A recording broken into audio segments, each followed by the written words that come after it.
Hi, and welcome. You're listening to the X22 Report. My name is Dave, and this is episode 1075A, and today's date is September 14th, 2016, and the title of the episode is Central Bankers' Transition into the Next Currency is Almost Complete.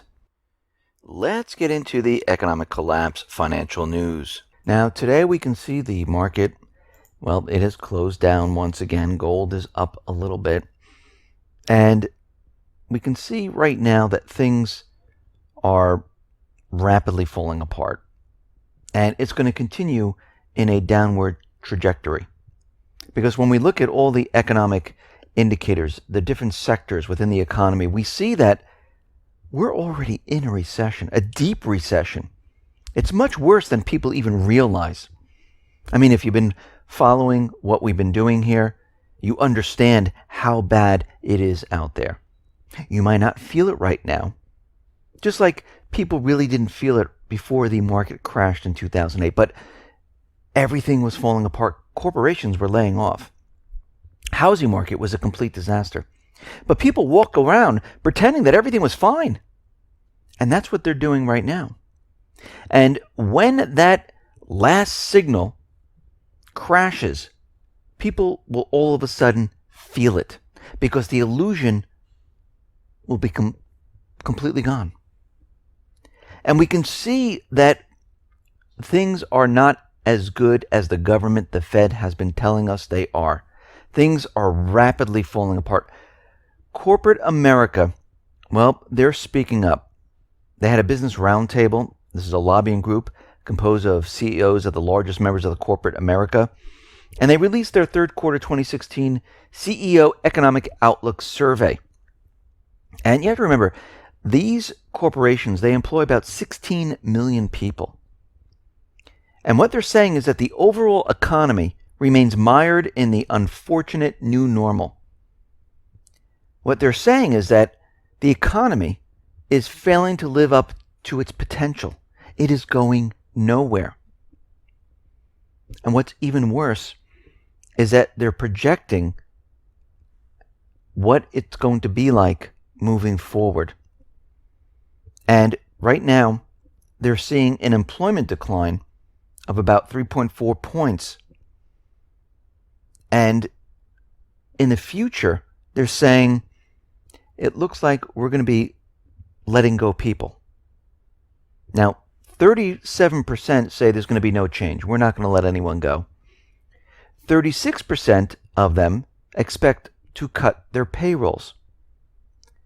So right now, we can see there's going to be a lot more cuts than there's going to be hiring.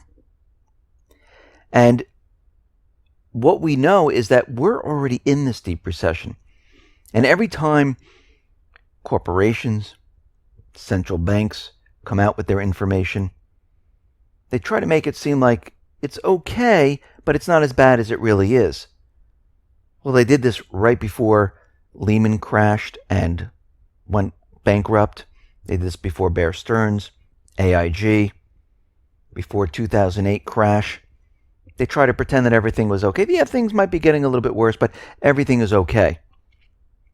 And we can see right now that with employment, with corporate sales, they're all declining. It is not improving whatsoever. We see U.S. import prices. They have tumbled 25 months in a row. I mean, think about this for a second. During the Great Recession, this tumbled for about 15 months. We are way past that. Actually, if we go back to the 2001 recession, it was like 17, 18 months. We're past that already. Now, we've been following the Baltic Dry Index, and the Baltic Dry Index goes up and down depending on what resources are needed. But we see now that the Baltic Dry Index, it has fallen by 40 points. I mean, this is a huge drop. And it brought it down to 756. Compared to other years, where at this point, we're normally at 900, 1,000. And we can see right now, we're in a downward trajectory in the Baltic Dry Index. which shows us that manufacturers aren't going to be producing, and that shows us that manufacturers aren't going to be shipping out goods to retail stores, which means people are not going to be purchasing, because if people were purchasing, guess what? There'd be orders coming in to the manufacturers. Manufacturers would need the raw material, but we're not seeing any of this. Now, last week we heard of this scandal with Wells Fargo, where employees pumped up their paychecks by opening up millions of false accounts in real customers' names. And, they were charging fees, late fees, and things like that. And we know that 5,000 people were let go because of this. One thing that we should understand, and this reminds me of 2008, leading up to the crash, where federal examiners, they weren't doing their job. They didn't care about what was going on in the banking system. They didn't care about anything that was going on anywhere, actually. And when we look at this, we can see that these individuals, well, guess what? They had no idea that this was going on. And what's very interesting, I remember when I was working for companies like Merrill Lynch, TIAA-CREF, and many others, there was always this thing called Sarbanes-Oxley law, where you had to sign off, every department signed off and moved up the chain, up to the CEO, and they had to sign off that they were certifying that everything was okay, they were following the regulations, and they knew exactly what was going on in their company. So we can see the CEO and the CFO in Wells Fargo, they signed this document certifying that the bank had adequate financial and operational controls. And guess what? I guess it didn't. Or they just signed it and they knew exactly what was going on. So what we're seeing right now is the same thing that went on prior to 2008. And do you really think this is the first bank? This is the only bank, I should say. Do you really think this is the only bank that is doing something like this? And do you really think this is the only thing these banks are doing? No. We know they're doing a lot of other underhanded things to prop up their earnings, to prop up the banking system. I mean, look what happened prior to 2008. When everything started to come crashing down, we figured out what was really going on. This is just the first taste of it. And we can see right now that this economy, when we look at the economic sectors, when we look at the banking system, when we look at what the central bank is doing, this system is really ripping itself apart. And the central bankers are going to continually pull different things out of their sleeves because they want their system to continually stay above water until they have the ability to transition into something else. And that's going to require a major event.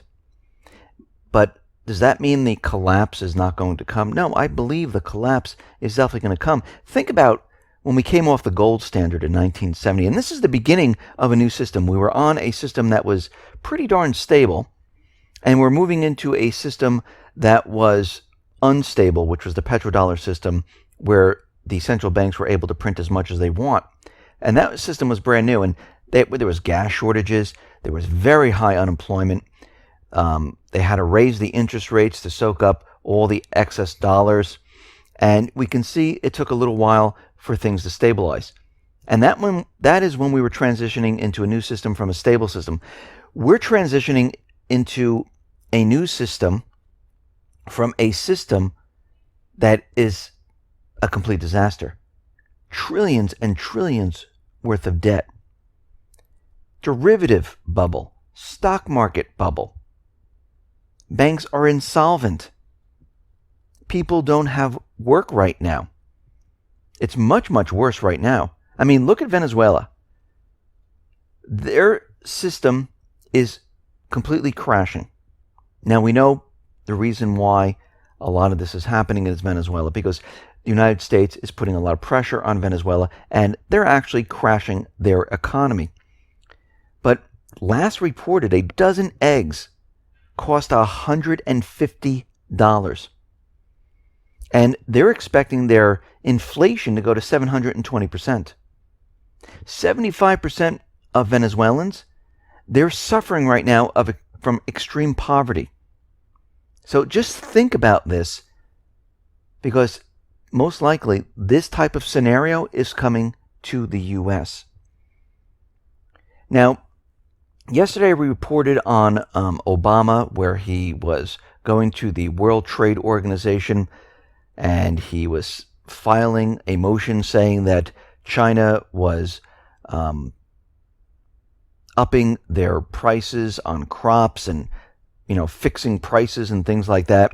China came back and says they denied that they're violating the World Trade Organization rules, and they're ready to fight Obama on this. And we can see right now the U.S. is just lashing out in every direction, because we know why countries are not accepting our crops, because they're genetically altered, and countries do not want this food. Marc Faber is out there, and he is saying, and some people say it's Marc Faber, however you want to pronounce it, he is saying that the central bank could essentially monetize everything. And we've talked about this before. Louis Caramasano, on an interview that we just did, we talked about how the central bank will have full control. Remember, they don't want to give up their power. They will do everything they possibly can to keep this system alive. Because what I think is going to happen here is the system is getting ready to collapse. They want to bring it down in their way, but they need a story to blame this collapse on. So they need some type of an event, and usually it's war. Something happens, we got to go to war. Yes, the economy is awful. Everyone has to sacrifice, because look what this other country or group did to this country. After the war, they want to transition into another system. Now, it's a system that they want. It's not a system that the people want, because they want to restart this entire thing again. And we talk about blockchain currency. And I'm not talking about Bitcoin. And I looked into this now, and I discussed this with Dex the Vulcan on one of the interviews. I also talked to Louis Caramasano about the blockchain. And yes, this is the direction they are moving. Most likely, the next currency will probably be digital. And the reason why I say this is because the U.S. House of Representatives, they've passed a non-binding resolution that highlights the positive potential impact for digital currencies, a blockchain technology that could be used here in the U.S. Now, the resolution, which calls on the U.S. government to establish a national policy for technology, it was submitted to the House of Representatives in July and passed on Monday. Now, the aim of this is to increase financial inclusion and the use of e-commerce to promote consumer empowerment. It specifically identifies digital currency and blockchain technology as a way to potentially achieve that goal. Now, the resolution is not binding right now. It's the first step. But it does signal support for digital currencies and blockchain technologies in the House.